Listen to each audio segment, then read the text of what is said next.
I guess we can get started with our welcome and community guidelines. So hello, everyone. My name is Fernanda. I work with the Alliance for Just Money as outreach and social media person. And today we are going to be watching this really great artistic film that depicts how money works. And it's actually part 2. I hope you were able to see part 1. We had another Coffeehouse where we watched that one and discussed, I think it was 2 months ago. So this one's fresh out of the creators, and we're gonna see how it helps us in making our vision of just money more accessible to people, because that's what art is totally for. I will go ahead and also share some screen about our community guidelines and other details for y'all to know about us. So we work for Just Money, and we need to be inclusive for all of our community members to grow the movement. So these are some community guidelines that we have for all of our meetings and interactions. Number 1, of course, we respect differences. We also recognize social and power dynamics. So please think consciously about your social positions, sexuality, politics, race, etc. We are also open to discomfort and learning. These are really hard topics when we're talking about financial systems and how they can be regulated and whatnot. So we need to be open to challenges. Also, we do want to try to avoid jargon and try to not get into the weeds too much. Some other guidelines for when you're interacting with us online, just be thorough about what you're posting. In this space, we want you to challenge yourself to listen more than you speak. And I will be passing the mic to people to give their own opinions about what we're going to watch today. And obviously, the most important one is respect your needs. This is a long movement and commitment to change, and it runs on people's energy. So give what you can and protect your own mental health as well. And thank you for being here, of course, everybody. Okay, so subscribe to us for more info on our upcoming events. One that I'm really excited to share with you is our May Day for Money. This will be the first time that we're all on the ground doing a demonstration, and that is planned for Chicago of next year in May in Chicago, and that's in the Federal Reserve branch that is there. We're going to have a demonstration, so we're putting out the call to all people in the US and abroad to help us organize towards this large demonstration and activism cause that we are showcasing in front of the Fed. And there's some information on the why and the details about why Chicago, why in front of the Fed, why this day. It's all very historical and important, but really the main cause is to bring everybody together to raise awareness about our unsustainable and unjust monetary system that is running our economic system. So I hope you can join us to stand up for economic and monetary justice next year in May. And our next event is actually a preparation design forum for that, where we will be designing an art piece, a mural piece that will be displayed at this demonstration in Chicago. So if you're interested in feeling creative at all, please subscribe and join us for that piece. It'll be an info session for the first hour and then a design session for the second hour. So get your creative juices flowing.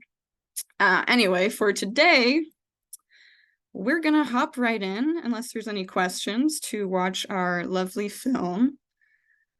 This evening, we have part 2 of the Waterworks of Money.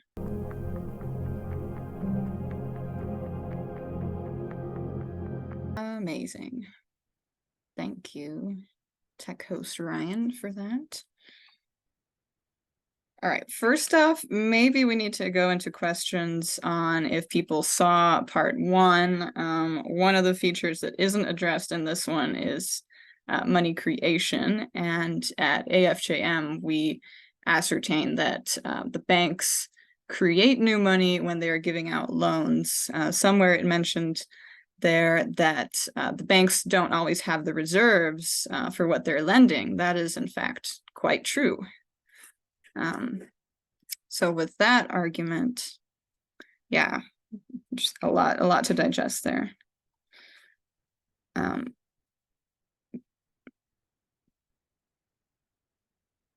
much money do banks have on hand in reality? Did you know banks don't lend their reserves, but rather create what the waterworks look like? And then the tax situation, so much to discuss. All right, so go ahead and raise your hands through the Zoom reaction buttons if you want to tell us what you thought about that, or if you have any questions. I really like that it ends mentioning that what these waterworks look like is really up to us. It's political, and learning about how it's mapped out is the first step. So I hope that helps you visualize it somewhat as a metaphor.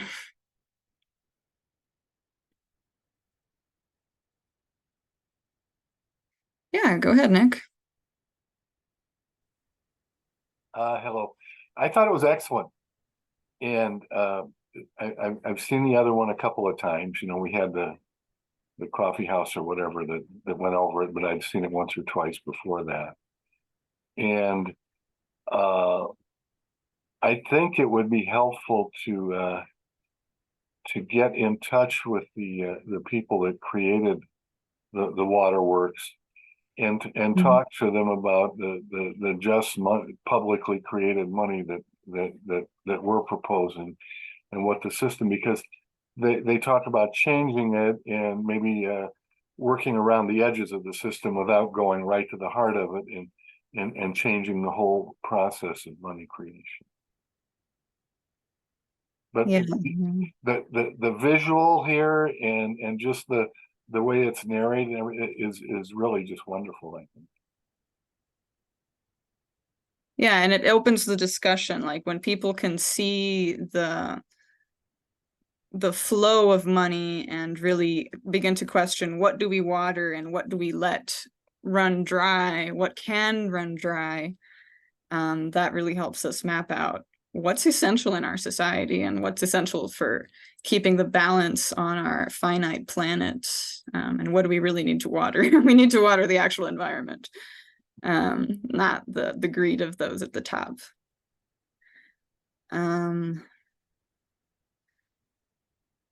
Near the beginning, I have some notes that are like time stamped. They mentioned the 2008 crisis and a bit of the consumer spending that stalled, businesses failed and millions fell into poverty. The social unrest that followed led into fascism.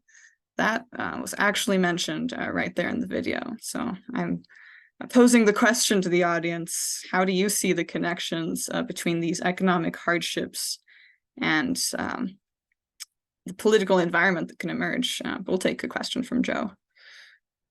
Go ahead, Joe. Yeah, I really enjoyed that too. I'm going to disagree with Nick a bit on this.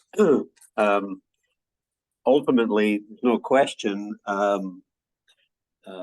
Just Money, AMI, Alliance for Just Money, has the best long-term goal, a large legislative change to the system. But large changes lead to large debates, long prolonged debates, more opportunities for vested interest to slow the process down, to obstruct the process, and sometimes even reverse it. So I like the idea that Huber and Kumhoff have also supported, and that is starting with central bank digital currency. Joe Bongiovanni once did a nice presentation on Milton Friedman's paper, 1948 paper, and it was very simple. The central bank would provide money to the government, federal government, for interest-free to meet its shortfalls. And that would allow the government to meet its obligations and not be obstructed by the household fallacy and balanced budgets and all that. And the other part of his proposal was that the banks would no longer be able to create money. Which, so, you know, those are two essentials that we favor, two outcomes we favor. And granted, the Federal Reserve's got a kind of a quasi public bank situation, and it often leads to concerns about who's controlling things. But any reputable economist or central banker I know of has always said that it's fundamentally a public bank under the legislation, federal legislation, with this membership process with the private banks. So although it's certainly not ideal, those would be two simple changes which would give us— That's contrary to what the video said, though, right? About the central banks being private versus public. The video ascertains that they are private, and it mentions that revolving door issue that the regulators that are supposed to be regulating the central bank also at some point work for the bank. So, well, yeah, there's no question. Well, yeah, I mean, they're the— yeah, I mean, I don't want to get into that particular debate. I'm just saying that basically that's what the video was advocating, moving to CBDCs so that the central bank money could be used by the government directly to the people. Right now, central bank money is only usable by the banks. The only person that the banks can bail out, the central bank can bail out, is the banks. And it's the people we want it to bail out, you know, QE for the people. So at any rate, I'm just saying I disagree a little bit with Nick. I think what they advocated in the video would be a great first step, and a simple step, and something that the public could grasp, as opposed to our extremely complex legislation. It's not a good place to start, in my opinion. It's this, what they're advocating, what Friedman advocating, is the best place to start. well, I'm glad we started here and we're all able to visualize the way that the money is flowing through our economy.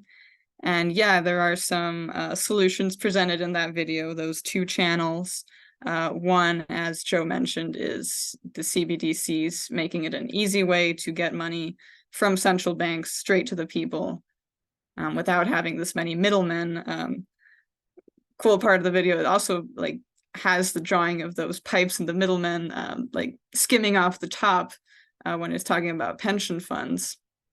That's really relatable to how it works with skimming the money off the top. Anybody have any other thoughts about where we're going with this new knowledge? I think it was very helpful. In addition, part one and part two, they really do complement each other. I don't know if there'll be a part three. Go ahead, Nick. I want to hear from everybody else too. Yeah, join in. And Joe and I are on the same page. Yeah. I just think as a number one, as just an educational thing, is that we should try to describe what a system of publicly created money would be. And adding central bank digital currency to the mix, we still don't have a system of we have a little bit of publicly created money, which could be the central bank digital currency, but the banks are still creating money when they make loans, and also not only when they make loans, but as we found out, when they buy assets. So if the bank buys stock or treasury bonds or God knows what else, they're creating money for that too. and this gives them a power over society. So I think just as a matter of education, we should try to show what a real system of publicly created money for.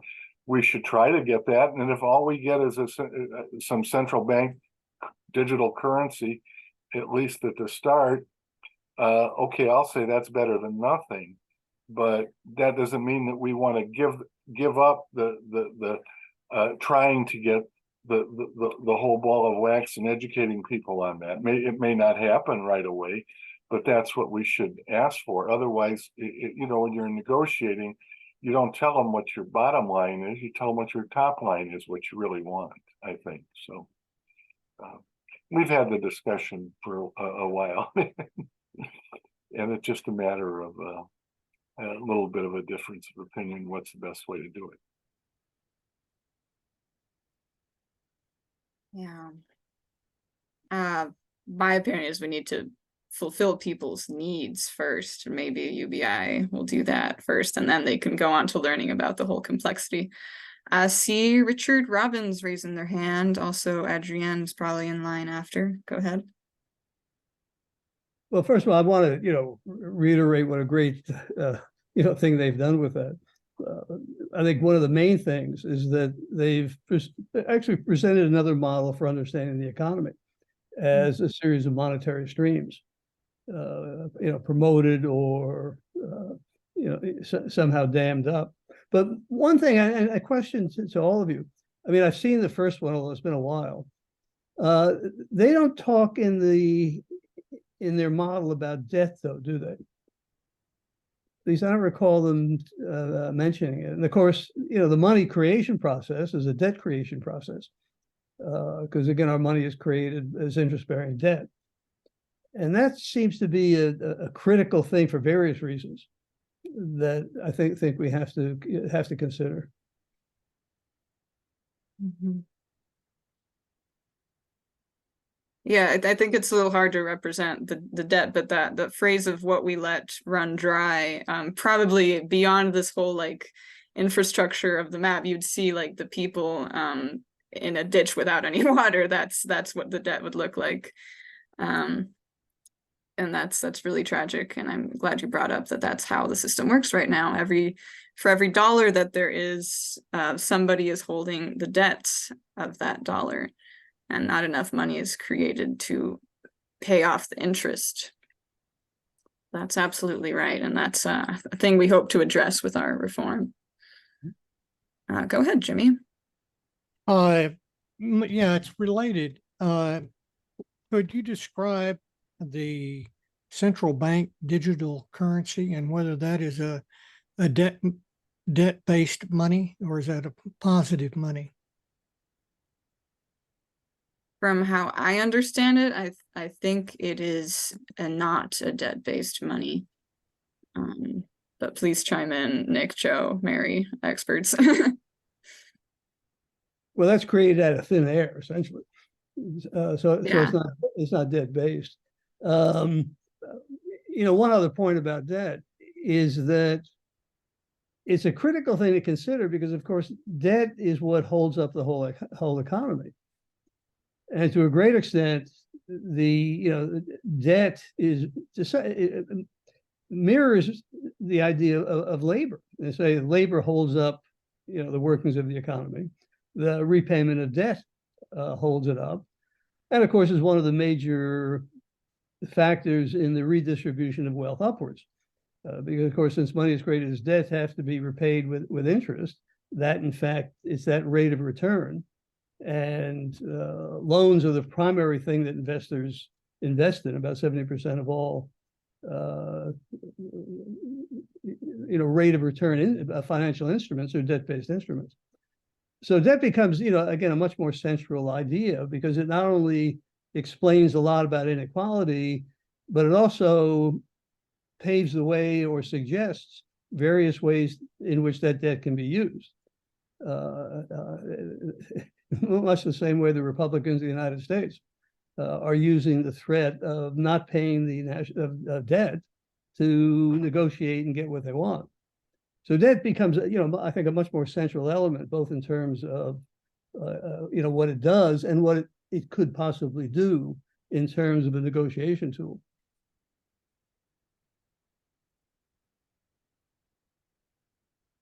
Yeah. Go ahead, Tabitha. Hi, guys. I just wanted to speak to a few things. I heard, is CBDC debt-based? I think it depends on how it's being structured. It would require legislation to pass CBDC in the United States. As it was being presented by the Federal Reserve, it looked like it was going to be structured to be debt-based as well. So I'll just put that out there. The proposal looked so far, at least to my eyes, as a debt-based instrument as well. That doesn't mean that it has to be. I think one of the differentiations we need to make is in the United States, the Federal Reserve tends to be more of a private institution than it is in, say, Canada for like Joe Polito, or I believe for the makers of this video who are in Europe. I believe that their central banks are connected to their government much more so than our Federal Reserve here in the United States. So I just wanted to say that. I love the point that they made in the video about why is our public money, our government spending money, going through banks that have a profit motive. And I also wanted to speak a little bit to, oh, I've got so many things to touch on, but they also, I love that they talked about creditworthiness. Approximately 22% of Americans are deemed not creditworthy. And that means that they don't have direct access to money creation in our system. And so under monetary reform, we would see distribution differently so that it would be distributed to everyone in the system and that there wouldn't be that 22% that has to wait for trickle down economics to supposedly work. I think I'll wrap it up there. I have more to say, but I'll wait. Thanks, guys. Thanks, Tabitha. Mary, come on. Or Adrienne. Did you like the video? What did you learn? I was just giving Tabitha a thumbs up on those important points she brought up. I don't really have a comment that I think is so valuable to take time right now, but it's an interesting discussion and I did appreciate the video quite a bit. So I'm going to keep on listening. Yeah, the hope is that it's also going to spark some different ways to visualize money and explain all of the intricacies in a way that's accessible to the public, because that's what we'll be putting on a mural for May Day for Money. Join that session next time. Follow us on the events page. Okay, Adrienne is ready to speak up. Yes, I didn't want to interrupt Mary. I don't know where she would have put it in the artwork, but it didn't show much of how,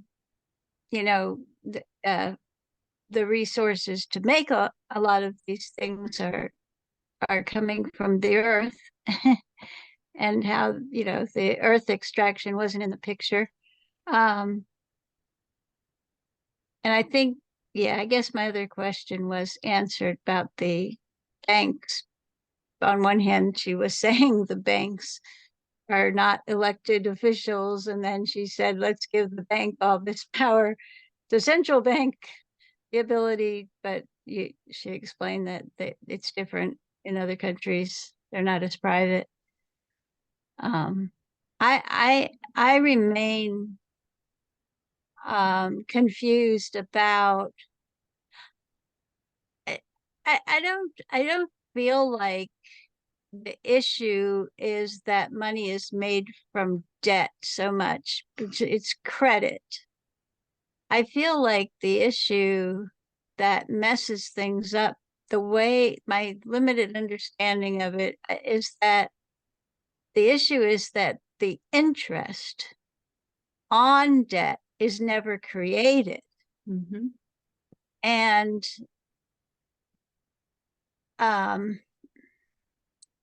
that requires this continual growth in order to keep up the money supply. I did not understand why they said inflation or increased money supply would make prices go up. They're acting as if the money supply goes up, it will go to people's wages. That's not necessarily true. And it, and then the owners of businesses will say, oh, everybody wants our products. We're going to raise prices because we can. Mhm. I mean, it assumes a lot of things that I'm not sure that's true. Yeah, there are parts of that that can be regulated to be made better. Like there could be a mandatory minimum wage that would actually fulfill people's basic needs. And there would be a limit on how much rent can go up every single year. And those factors aren't in this big legislative web yet. And it's because of also the corporate power inside our politics that's making a difference for that. All good points, Adrienne. Yeah. Helen Shee, happy to hear from you. We met at Citizens Climate Lobby. Yes. And thanks, Jimmy, to invite me because this is the first time I'm attending. And my question is, how is this money system tying up with the basic economic model, which is essentially a capitalist system at this point? So I'm trying to understand, is money system just a side effect of a whole, economic model, which is essentially based on that and perpetual growth of the capitalist system, or the money system is there kind of serve that and serving that, and it can be, updated to a different system, but we still have the problem of the capitalist system. So I'm trying to understand how these two big systems work with each other. I'll take a stab at answering that, and I know we have some great experts in the room. So I like to visualize the monetary system as a precursor maybe to our economic system, and that the capitalism as the fact that the workers don't own the means of production, that's a little bit separate from the topic of money creation. But the money being created as debt results in, like we mentioned with Adrienne, not enough money being created to literally pay off the interest. And that is what fuels that ever expanding need for a greater profit, because somebody needs to keep winning to pay their debt, that they're getting into debt when they ask a bank for a loan, for example. There's a loan they have to pay back, the principal costs they can easily make with their profits, the interest they have to really work hard for those profits, and that we're pushing it to work hard to make the biggest profits that they can. That's what's driving, is in my view, the greed and the cutting corners and the not paying workers. Chime in, anybody at all?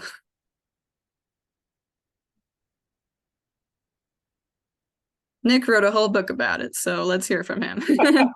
Check it out on Amazon. I'm halfway through it, Nick. Money creation 101. But what I wanted to get at was this increasing the money supply or decreasing the money supply by raising interest rates to fight inflation. They mentioned that there, and Professor Richard Warner and King Sokali, who I'm not familiar with, but they wrote a paper, and Warner also has a YouTube video on it that where they examine all these different studies or whatever it is, and it's never been proven that this has ever worked like this, that raising the interest rate stops inflation. So this is the only tool that the Federal Reserve tells us they have to fight inflation. And we find out, at least by these two distinguished economists, that it doesn't work at all. And we could see that it doesn't work at all. The reasons for our inflation that started 2.5 years ago, whenever it started exactly, were largely the Russian war in Ukraine and the disruption in the world food supply, the supply chain problems, putting the system back together after everybody was out of work for COVID, and then just good old profit gouging by the huge corporations, and how raising interest rates combats any of those three things, I just don't understand. And I think they kind of made a little allusion to that it didn't really work. That they flooded it with money, but this wasn't the raising of interest rates, but the quantitative easing, flooding it with money. But all of that money went up to the wealthy investors and corporations and everything. None of that went down to the people at our level. And I think another thing too, if we could go on to, because there was a question that the friend of yours that you met at the conference or whatever mentioned about capitalism and the money system. Mm-hmm. And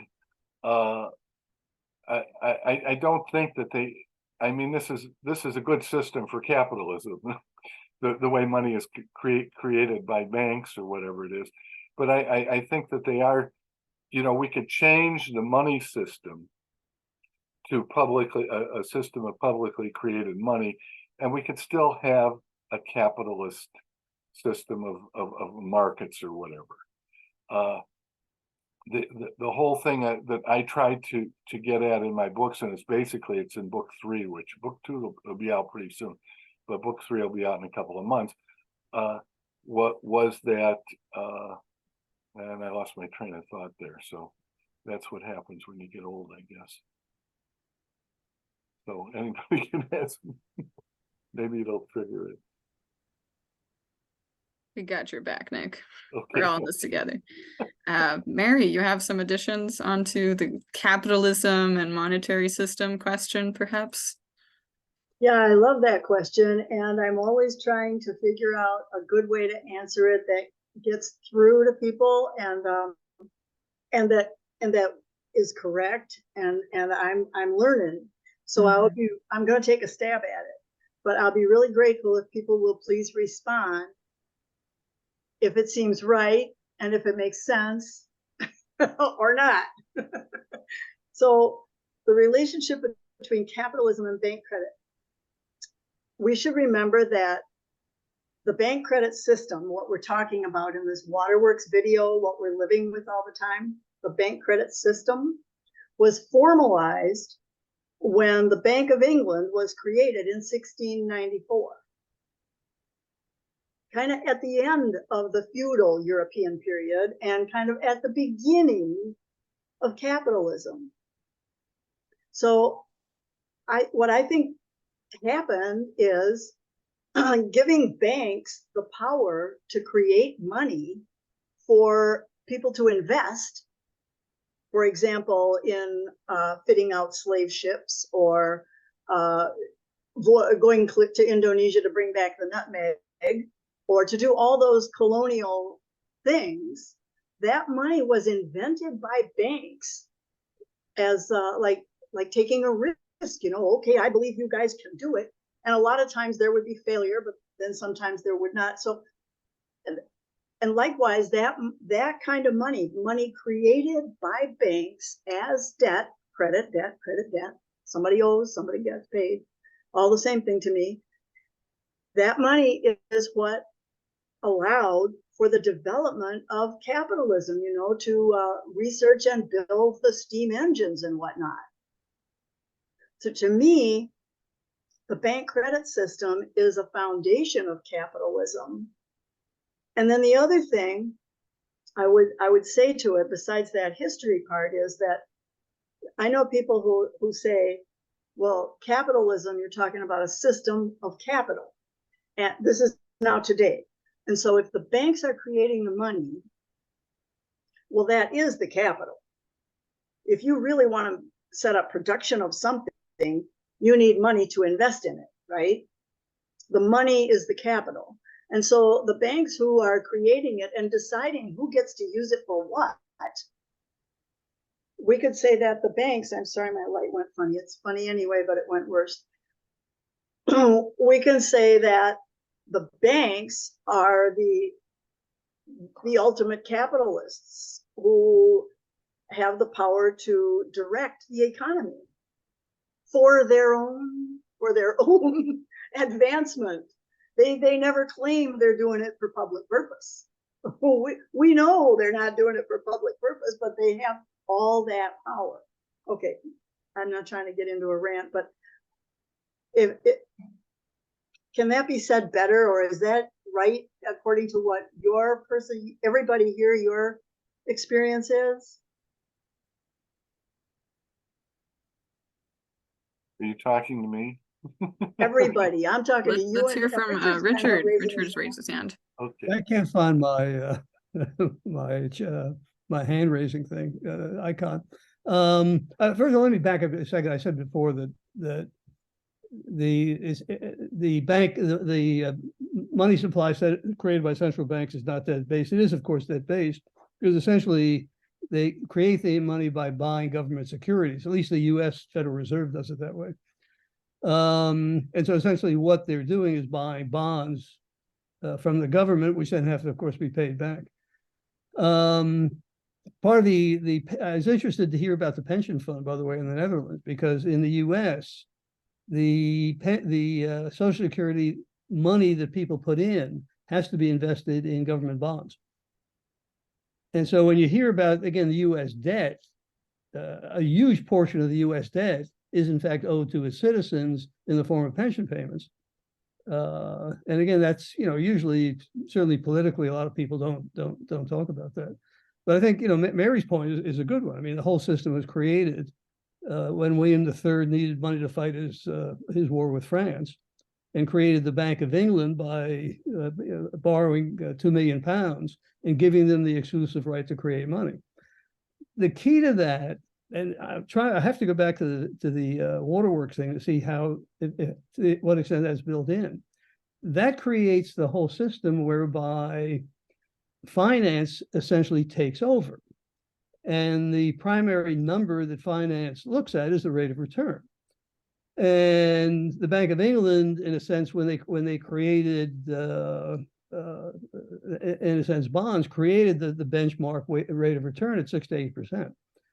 Now, that's part of the big issue, because the rate of return is going to depend upon the rate of economic growth. And there's a wonderful paper by Dean Baker, Paul Krugman, et al., that shows, in fact, you have to have economic growth to have a rate of return. The key, and I think why it would be interesting to see if it's built into that, to the Waterworks, is that finance is in crisis. And finance is in crisis because the rate of economic growth is going down. Yet if you look at the average rate of return over the past, actually a great paper doing it over the past 150 years, what's in effect happening is the rate of return is going up. And so if the rate of return is going up and economic growth is going down, finance in effect has to be appropriating more and more of the national wealth in various ways. And one of the ways they do it, they get back to Nick's point, is by fighting inflation. Because everybody thinks about inflation and gas prices, but it's investors that again, are deadly scared of inflation, because a 6% return on investments and 6% inflation is nothing. And of course, you go back to the US inflation in the late 70s and 80s, early 80s, again, you were losing money because your money would be worth less because inflation was outrunning the rate of return. 2% is artificially low. And what, in fact, members of the Federal Reserve have admitted is that by keeping it low, by raising interest rates, they essentially cut jobs, which is what they're trying to do, cut worker income, essentially. They actually kept wages and business growth artificially low. And basically it was protect investors. So of all the threats to investors, inflation is the #1 threat. Now, there's other threats: taxation, labor costs, regulations, antitrust laws, defaults, etc. But government takes Can you care of describe it in terms of purchasing power, maybe, and how inflation and the interest rates affect that purchasing power of the dollar or currency? Well, rising interest rates, of course, you're getting less for the dollar, you know, which is the problem. And yeah, you know, that's where the threat, the other threat is. But the big threat is to investors.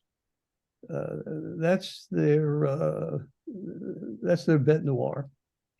And that's why every central bank in the world, except, interestingly enough, the U.S. Central Bank, the Federal Reserve, has as their major goal, their only goal, in fact, is to combat inflation. Now, ironically, the U.S. Federal Reserve also has in its charter getting to full employment. But of course, to fight inflation, what they have to do is cut employment. And it used to be they thought if employment went below 5%, then we're in trouble. And so they did everything they could to keep unemployment at least 5%. But I think I don't want to get too much detail because we'll lose the main point. But I think the main point, I think Mary introduces it, is that by creating money as debt, you essentially create the model for investment and the creation of a benchmark rate of return that investors have to be able to maintain. Particularly wealth managers have to maintain it. Because if the wealth manager doesn't maintain it, their clients are going to go somewhere else to somebody who will. And from my perspective, that's what really is the whole driver of the economy, and why, in fact, we have the problems we have now, both with economic inequality and the growth of authoritarianism. Because essentially you've had a slow-moving depression of the middle class over the last 30 years. And while it's not recognized as such, that's essentially what we've had. And at least in the US, I can tell you that the religious right is fully prepared to take over. If in fact you had a real depression, which that may happen next year. I'm sorry, let's go into far more detail. That was very eloquently said, Richard. We'd love to have you on for another coffee house to explain your whole theories. And your books are lovely. Joe, what do you got to say? Sorry, I'm in the middle of a number of tasks here. I'm listening, but I'm doing a bunch of stuff. But I just want to respond to the notion of money and what it is and so forth. Zarlenga used to talk about Aristotle and that money is the creature of the law. In other words, it's basically related, and it's in the American Constitution, of course, money. So money is a legal way of organizing our land, labor, and capital. That's how we do it. That's how we organize ourselves. And tax is a very interesting part of that because they actually take some of our purchasing power from us legally. Normally, there are people who talk about the criminal side of that kind of thing, but it's this part of the social contract and all our mutual goods that we have to share and support and so forth. So the creation of money, again, is this creation of more purchasing power, more control over land, labor, and capital. And it's been privatized, obviously. The banks end up creating 97% of the money, whatever it is, and they get to decide what land, labor, and capital is invested in. as they expand the money supply.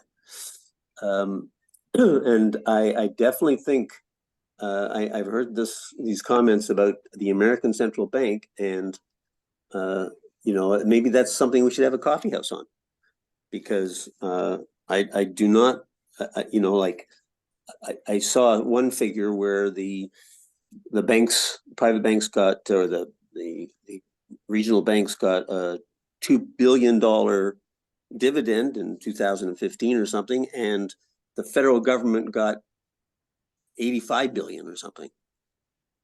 So, you know, that's 40 times the money went to the federal government in all the profits that the Fed made. And, you know, that doesn't sound like the banks are calling the shots, right? There is, but I recognize it's not a, you know, I would love to see it fully nationalized and so forth.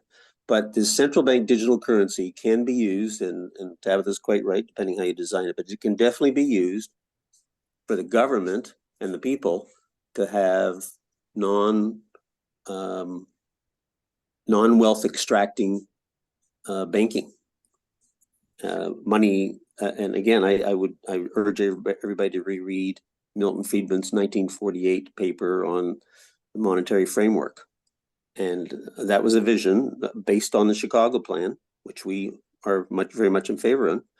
And, you know, it's basically the same vision. And he felt, and as far as I know, they felt that it could be done with the Federal Reserve. In the case of the Chicago plan, I do think they recommended nationalizing the Fed just to clean all that up, and I agree 100%. But Friedman didn't even say that. And I certainly think we should get there, but we should be doing the minimum first.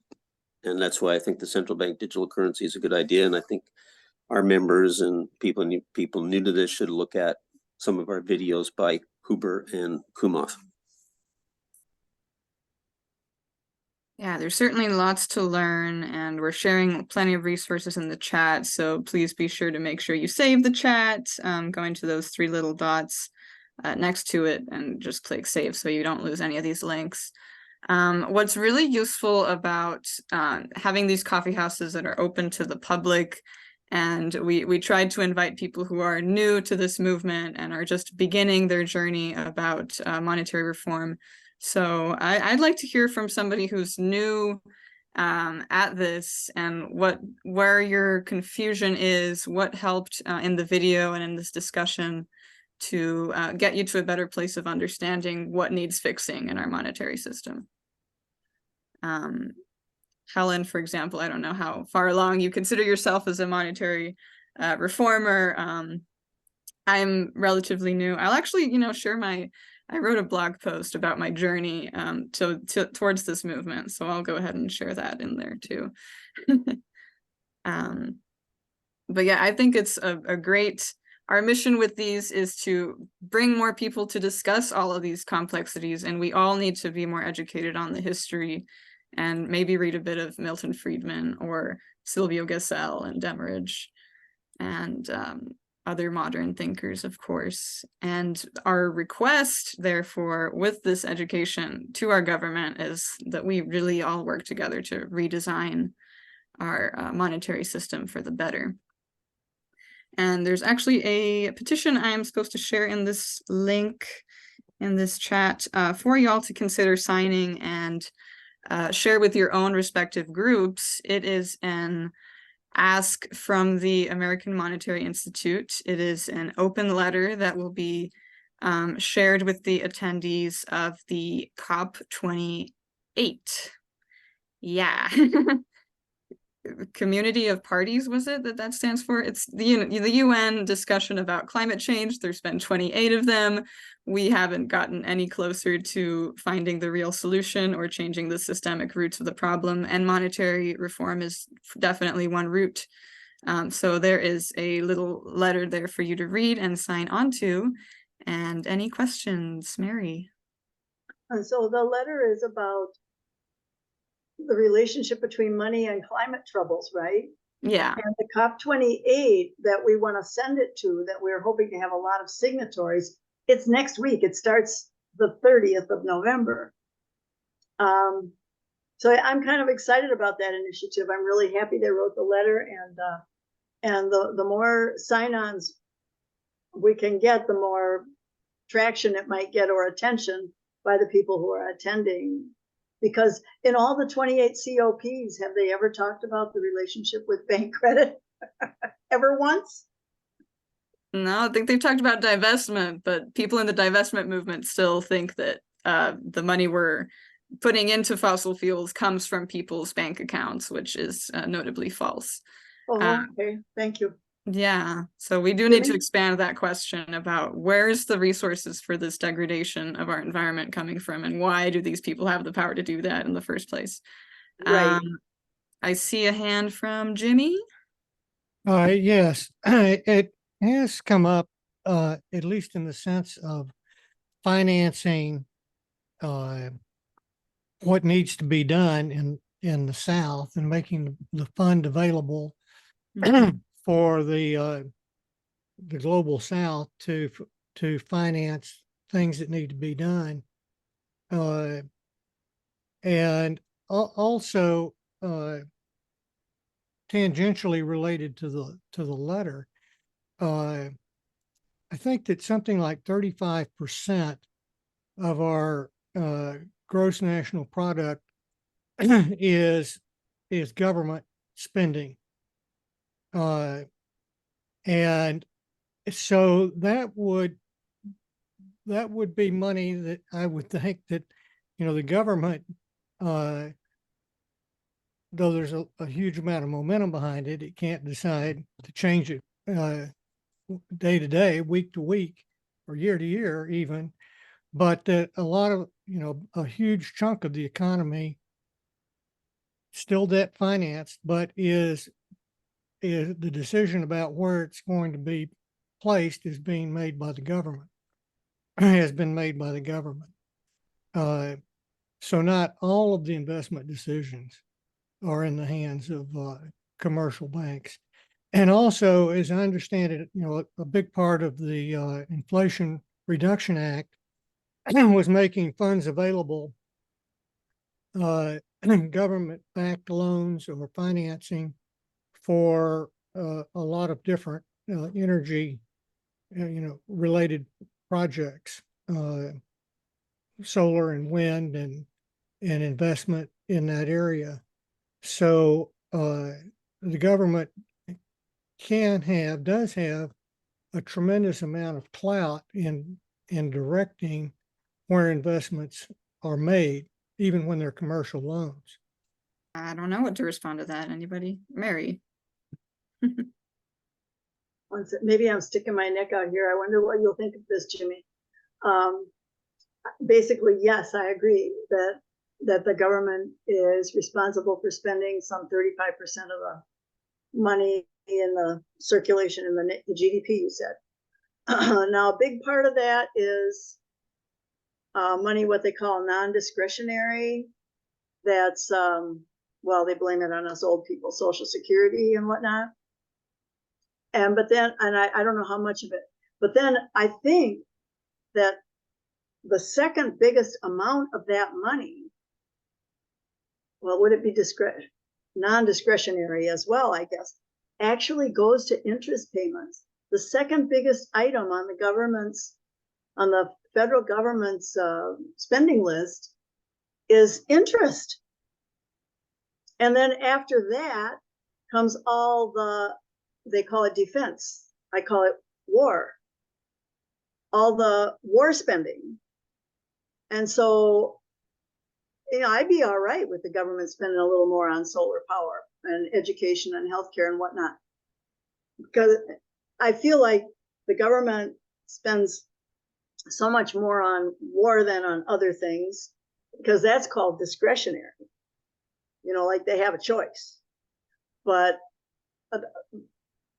all these decades, in fact, a few centuries of this bank credit system have so consolidated and concentrated the wealth into such a tiny group of people who now control the media and who now buy and sell politicians. I think that's the reason that the government spending is so skewed in the direction that those few financiers appreciate more than anybody.